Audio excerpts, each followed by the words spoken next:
सर्वे छात्रा नमो नमः।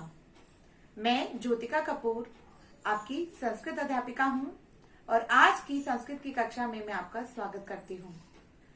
आज हम सप्तमा पाठा षष्ठी पूर्ति उत्सव का अभ्यास कार्य करेंगे।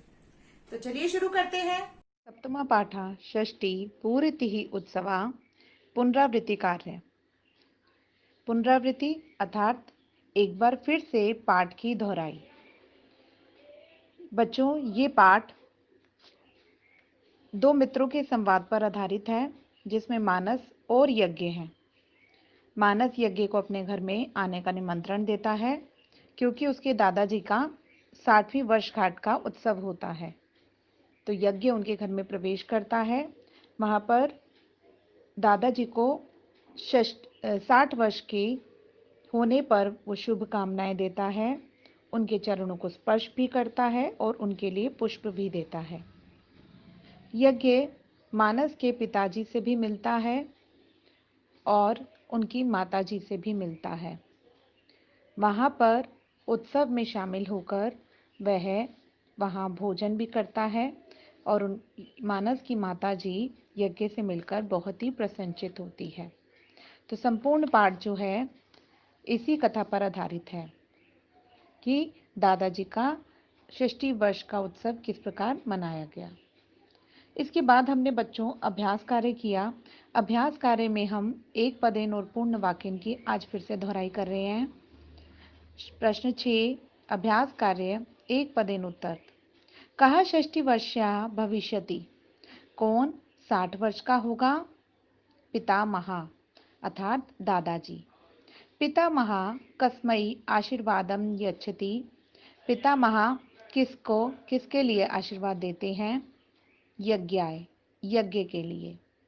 यज्ञ कस्य चरणौ स्पर्शति, यज्ञ किसके चरणों को स्पर्श करता है? पितामहस्य अर्थात दादाजी। यज्ञ दृष्ट्वा का प्रसन्न भवति, यज्ञ को देखकर कौन प्रसन्न होती है? माता। प्रश्न 7 पूर्ण वाक्यानुत्तर। प्रश्न 1 पितामहस्य षष्ठीपूर्ति उत्सवे प्रातः किं भविष्यति, पितामह के 60 वर्ष के उत्सव में सुबह क्या होगा? तो किम के स्थान पर आप लिखेंगे पूजा। पितामह के 60 वर्ष के उत्सव में प्रातः पूजा भविष्यति। अगला प्रश्न पितामह यज्ञाय कम आशीर्वादम यच्छति, पितामह यज्ञ के लिए क्या आशीर्वाद देते हैं? तो आपने इसका उत्तर इस भांति लिखना है, पितामह यज्ञाय आशीर्वादम यच्छति, फिर योजक चिन्ह लगाएंगे आप और लिखेंगे विद्याम सुखम चाविंद, विद्या और सुख को प्राप्त करो। क्योंकि दादाजी ने मानव यज्ञ को आशीर्वाद दिया था बच्चों कि विद्या को और सुख को प्राप्त करो। आइए प्रश्न 3 पर। पिता यज्ञम किम पृच्छति, पिता ने यज्ञ से क्या पूछा? तो किम के स्थान पर आप लिखेंगे किम नहीं आएगा बच्चों। आप देखिए कैसे करेंगे इसे।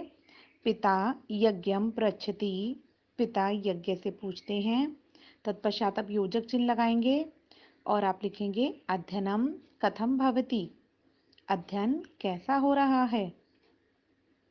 ये पूछा था पिताजी ने यज्ञ से बेटा। प्रश्न 4 देखिए, कौ भोजनम कर्तुम गच्छता, कौन दो भोजन करने गए या जाते हैं? तो कौ के स्थान पर आप लिखेंगे मानसाह यज्ञाः च, मानस और यज्ञ भोजन करने गए। तो बच्चों हमने एक पदेन पूर्ण वाक्यन और पाठ में क्या है इसकी दोहराई की। अब हम एक प्रश्न है नीचे संस्कृतेन अनुवादम कुरुत, एक बार इसकी फिर से दोहराई कर रहे हैं। तो देखिए प्रश्न नंबर 9 संस्कृतेन अनुवादम कुरुत।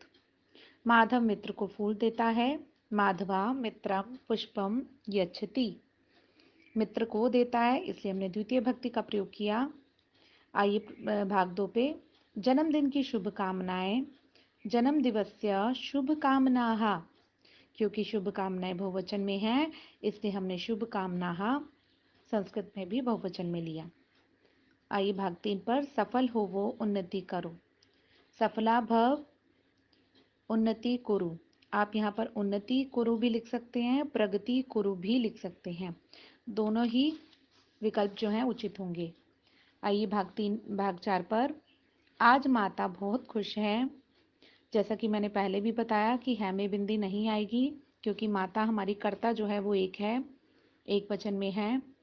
आज के लिए लेंगे आप पद्य, माता के लिए माता, बहुत के लिए अति और खुश के लिए प्रसन्ना और है के लिए अस्ति। अद्य माता अति प्रसन्ना अस्ति। क्या मैं इन पुस्तकों को पढ़ूं? किम, क्या के लिए लेंगे हम किम, मैं के लिए अहम, इनके लिए लेंगे हम एतानी, क्योंकि पुस्तकें अधिक हैं इसलिए इन शब्द को, इस शब्द का जो बहुवचन बनेगा वो इन, तो यहाँ पर एतत् शब्द का ही बहुवचन बनेगा एतानी। एतानी पुस्तकानी पठानी, क्या मैं इन पुस्तकों को पढूं? आज्ञा मांगी गई है बच्चों, इसलिए हमने पठानी शब्द का प्रयोग किया, क्योंकि अहम के साथ पठ धातु का उत्तम पुरुष का एक वचन आएगा लोट लकार में। आइए भाग 6 पर तुम सब सुंदर चित्र बनाओ। तुम सब के लिए लिया हमने यूयम, सुंदर के लिए लिया सुंदराणी, चित्र के लिए लिया चित्राणी, क्योंकि सुंदर और चित्र ये दोनों ही बहुवचन में हैं। बहुत सारे लोग हैं तो बहुत सारे चित्र बनाने की बात हो गई बेटा। बनाओ के लिए लेंगे हम रचत।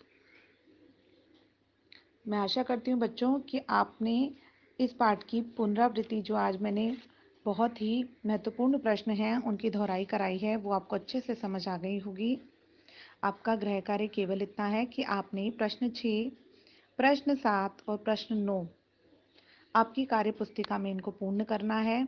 मैंने पीछे भी आपको ये कार्य करने के लिए दिया था। यदि आप कर चुके हैं तब आपको दोबारा करने की आवश्यकता नहीं है, परंतु यदि अभी तक आपने कार्य पूर्ण नहीं किया तब आप इन प्रश्नों को तो कार्य पुस्तिका में अवश्य पूर्ण करें। तो आज के लिए केवल इतना ही। धन्यवाद।